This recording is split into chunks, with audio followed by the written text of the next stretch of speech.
Bom, infraestrutura como código em larga escala, lições aprendidas. Então, essa aqui é uma conversa de todo o sofrimento que a gente passou para implementar isso aqui. Não foi fácil, mas era um projeto vital para que a gente continuasse crescendo como a gente está.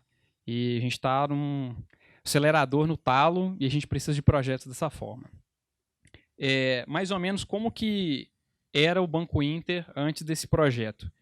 Então, assim, a gente tinha a infraestrutura criada sempre manual, às vezes pelo console, às vezes por CLI, consorte, ou alguns times começaram a fazer CloudFormation. E os times de desenvolvimento, cara, eles eram muito amarrados na operação e nos times de arquitetura. Então, o Banco Inter ele trabalha com o modelo de squad, e quem entende o modelo de squad sabe que você precisa, a ideia é que você dê 100% de autonomia para os times. E você não pode ter squad e o time não ter autonomia para criar infraestrutura. Então, assim, o projeto era basicamente tirar essa amarração que os times tinham na hora de construir infraestrutura.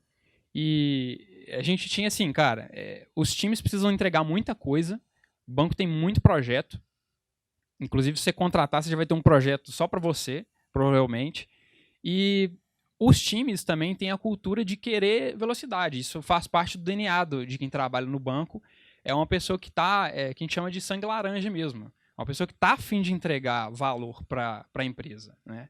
E para todo mundo, né? Então, é a fome com a vontade de comer. Então, para que a gente consiga trazer essa velocidade, a gente precisa de algo como infraestrutura, como código.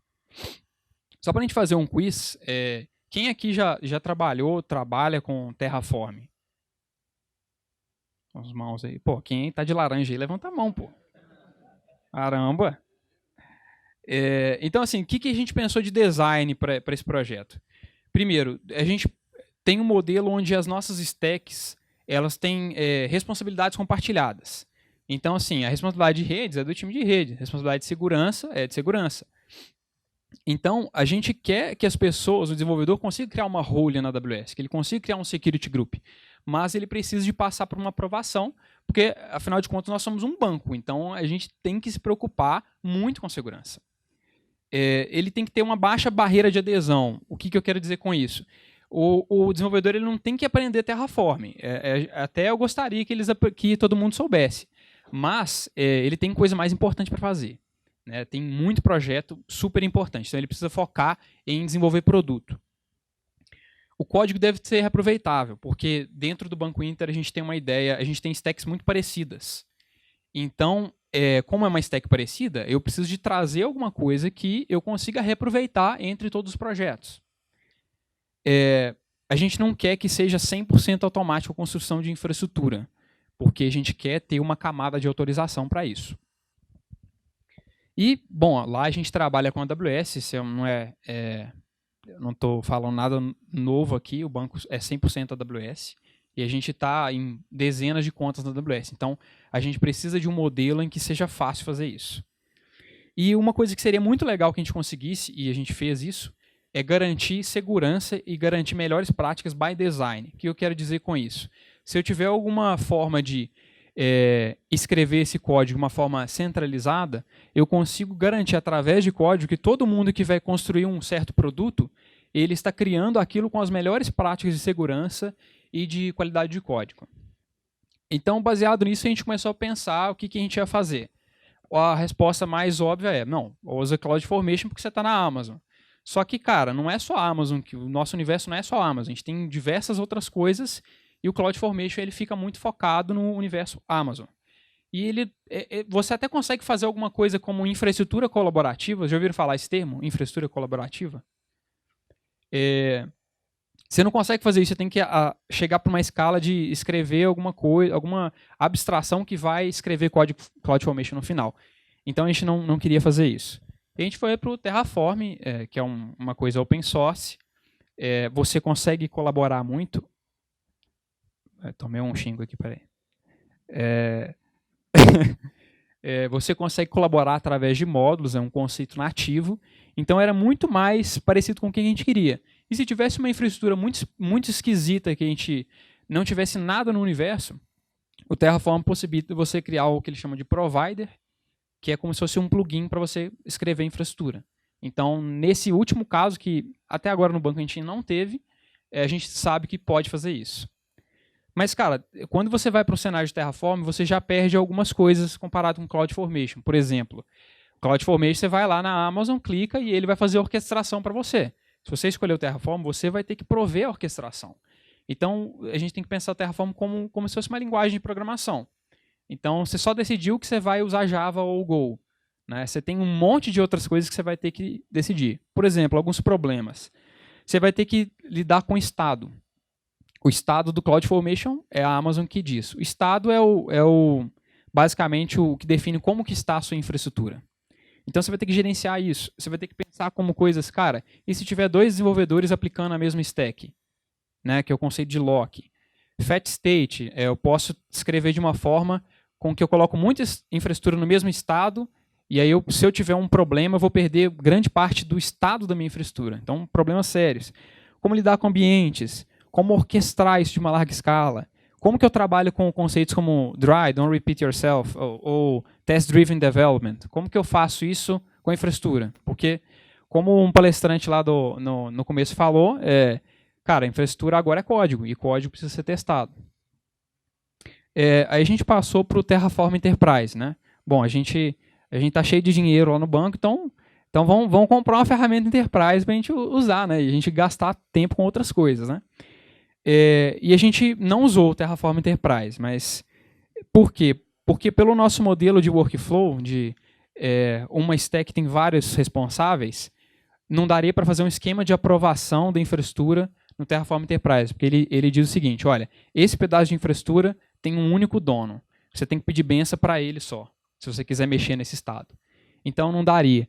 Além do que, o modelo que a gente vai propor aqui, que é infraestrutura baseada em componentes, a gente teria tantas workspaces que a gente ia gastar, assim, fácil mais de 10 milhões de dólares com o Terraform Enterprise. Então não ficou legal. A gente procurou uma ferramenta. Já ouviram falar de TerraGrunt? Quem já ouviu falar de TerraGrunt aí? Laranjinha, levanta a mão, pô. Então o TerraGrunt é uma ferramenta bem legal, cara. Ele é basicamente um wrapper de Terraform. Ele é um cara que vai executar o Terraform para você. E ele provê basicamente coisas que resolvem aqueles problemas que a gente viu lá naquele slide. Então, por exemplo, ele tem uma clara separação do que é código e o que é configuração desse código. Ele já tem um modelo que traz o suporte nativo para você trabalhar com múltiplas contas na AWS. E ele encoraja uma coisa que foi vital para nós, que é eu ter uma estrutura centralizada de infraestrutura, porque é mais fácil para mim prover a autorização de cada stack. Então ele encoraja uma estrutura de repositório onde você tem uma estrutura de pastas que representa o estado da sua infraestrutura. Então se alguém foi lá no Banco Inter e abrir esses repositórios, ele sabe exatamente o que a gente tem de infraestrutura. Basta ele olhar esse repositório. Então, por exemplo, uma das que ele recomenda é isso. Uma pasta de conta, depois uma pasta de regiões da AWS, depois uma pasta por stack, depois por ambiente e depois por componente. A gente vai ver um pouco o que é componente. A parte importante no final, você não tem código Terraform. Esse arquivo é só um arquivo de variáveis. O código está em outro lugar, que pode, inclusive, ser governado por outras pessoas. Essa configuração de estado é uma coisa meio chata em Terraform, que é meio que um ovo ou a galinha. Porque você precisa de criar o bucket de estado para você depois escrever seu código. Né? Então, o TerraGrunt ele consegue fazer isso sozinho para você, que é mais ou menos um trecho de código assim. Essa funçãozinha path relative to include, ela vai varrer o seu repositório e ela sabe exatamente onde você está e ela cria um arquivo do bucket só com aquele pedaço de infraestrutura naquele estado. Então eu tenho um estado muito segregado. Ou seja, se der uma disrupção e eu tiver um problema nesse arquivo, eu estou tendo um problema em um componente de uma stack, de um squad. Então é um problema muito fácil de resolver. Então ele traz uma ideia que se baseia em componente ao invés de stack. Tá? Vamos ver o que é isso. Então imagina uma stack bem simples na Amazon. Autoscaling Group, um Security Group, um Load Balancer e um banco RDS. Se você pensar no modelo de stack, você teria um código Terraform, que pode até usar módulos, mas toda aquela stack vai ficar no mesmo repositório. Por consequência, todo o seu estado dessa stack vai estar no mesmo lugar. tá? Então, qual que é o problema? Você vai ter mais chance de lock, porque muita gente pode estar querendo mexer nessa stack. E você vai ter outro problema, que é o seu estado vai ser muito grande. Se você tiver um problema ali, você vai ter um problema sério. Você orientar por componente é você dividir os pedaços da sua infraestrutura por responsabilidade. Então, nesse cenário aqui, database tem um estado, app tem um estado, network tem um estado, load balancer tem outro estado. Isso aqui não tem nada a ver com Terra Grande, tá? Conceitual. Como lidar com ambientes? Então, o Terraform ele traz a ideia de workspace, que é uma coisa que eu acho que muita gente tem muito sucesso com isso, tá? Então, não estou dizendo como tem que fazer, não. Mas eu acho muito perigoso, porque basicamente ele te dá esses comandos onde você vai apontar para um arquivo de estado diferente. Então, você tem o mesmo código e você tem num bucket S3, por exemplo, um estado para dev, um estado para UAT e um estado para RD. Então, por exemplo, se você tiver um problema e selecionar um ambiente errado, você está aplicando a infraestrutura de um estado em outro estado e, por exemplo, aplicando uma coisa que é em dev em produção. Então, assim, é muito sério. Qual que é a ideia do Terra Grant? Single branch, muitas versões e um repositório único. O que é essa ideia? Pensando que MyApp ali seja uma stack, eu teria UAT e produção, todas no mesmo repositório, no mesmo branch.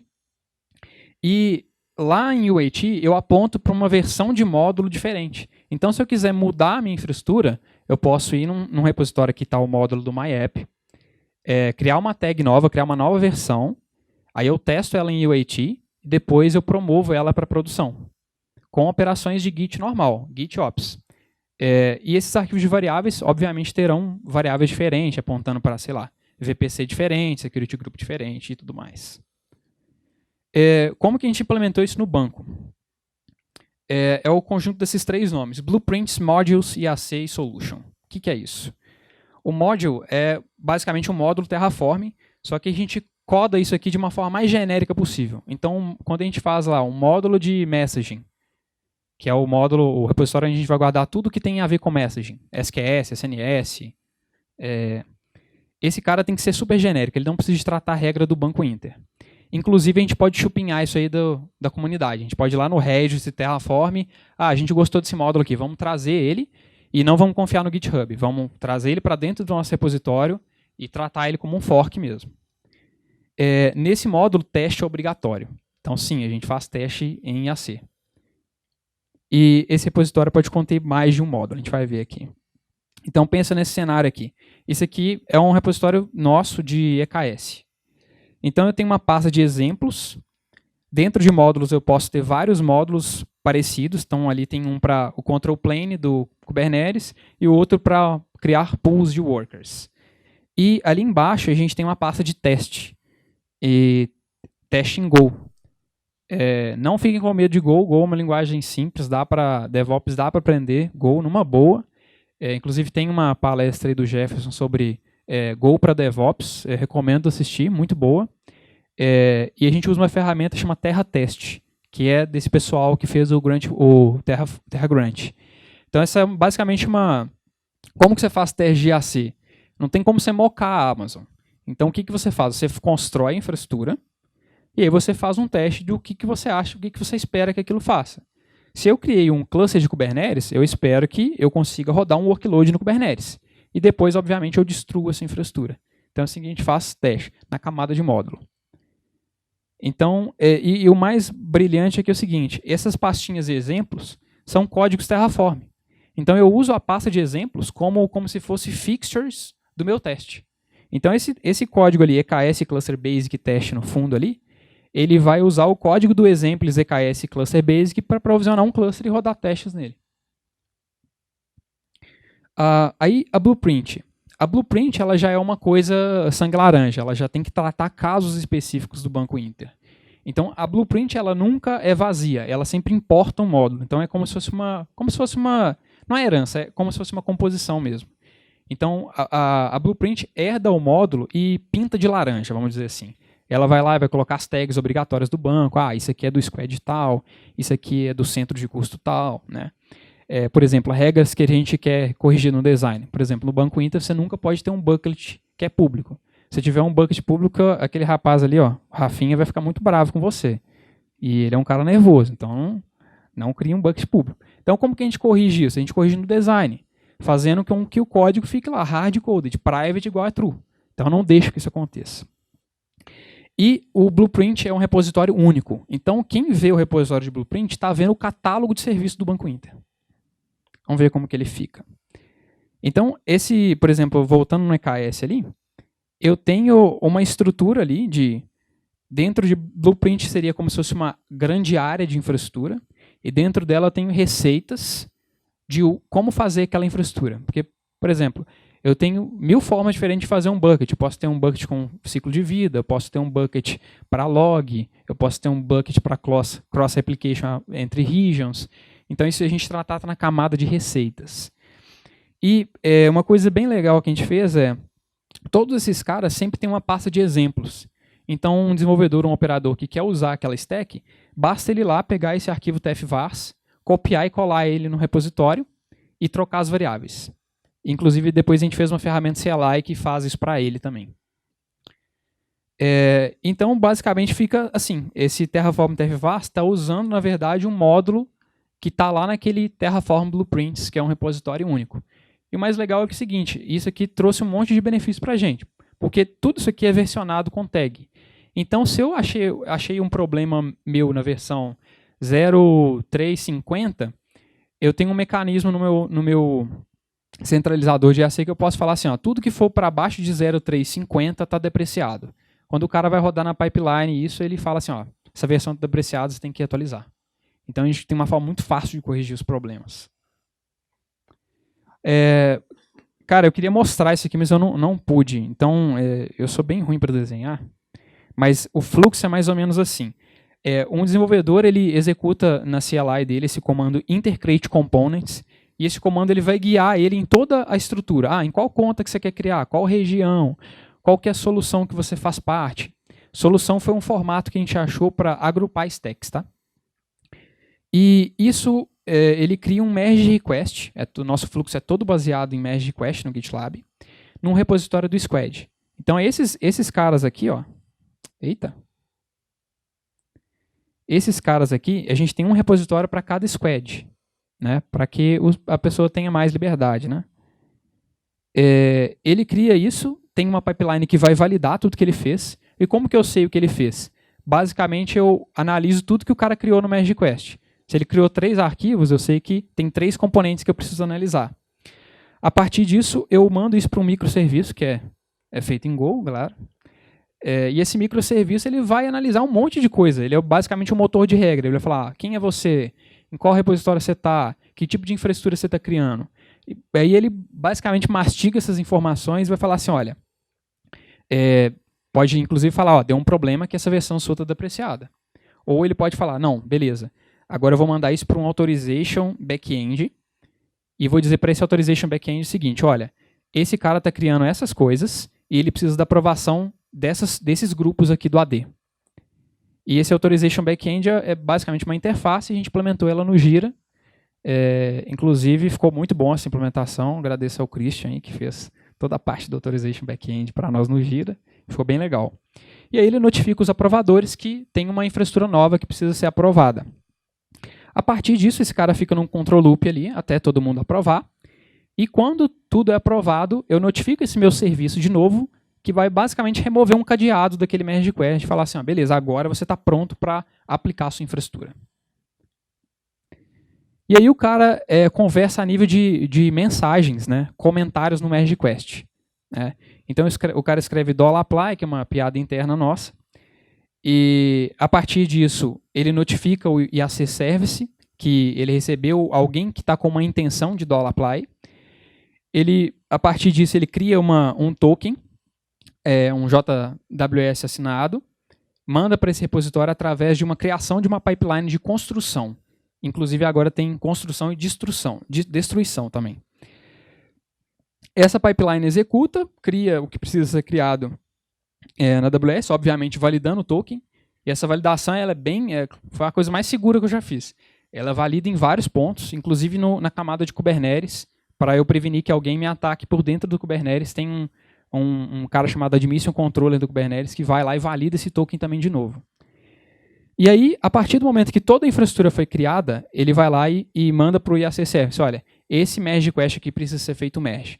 Porque eu teria um problema de segurança se eu deixasse as pessoas fizessem merge. Então, nem eu tenho acesso para fazer merge nesses repositórios.